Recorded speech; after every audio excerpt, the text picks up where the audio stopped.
Hello everyone, how are you doing? This is MD Tech here with another quick tutorial. In today's video, I'm going to show you guys how to hopefully resolve sound issues you have on your Windows computer. So this should be a fairly quick tutorial and we're going to jump right into it. And the first thing I'd recommend doing for a video of this nature would be to head down to the bottom right corner of your screen and you want to look for an icon that looks like a speaker icon. And when you left click over it or hover over it, it should say speakers. You want to left click on it and you want to make sure this little scroll bar is up on this scroller here and it's not all the way down to 0. And you also want to make sure the speaker icon right here that I'm circling, it doesn't look like this, because if it does look like that, you're going to have to left click on it again to unmute the speakers.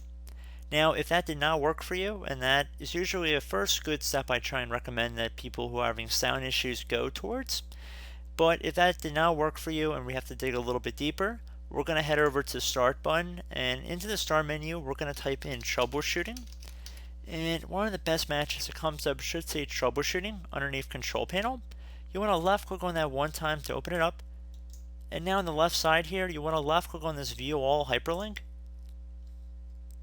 Now underneath Name, you want to select Playing Audio.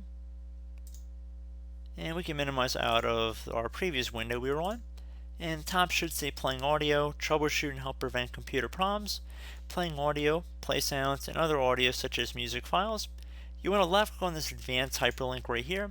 And you want to ensure right next to where it says Apply Repairs Automatically, there's a check mark in here. And then select Next.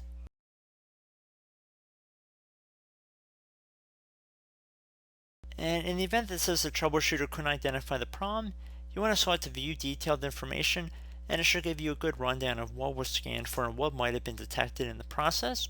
So this isn't necessarily guaranteed to resolve your problem, but it's definitely a good first step that I recommend people that are experiencing this kind of issue go towards.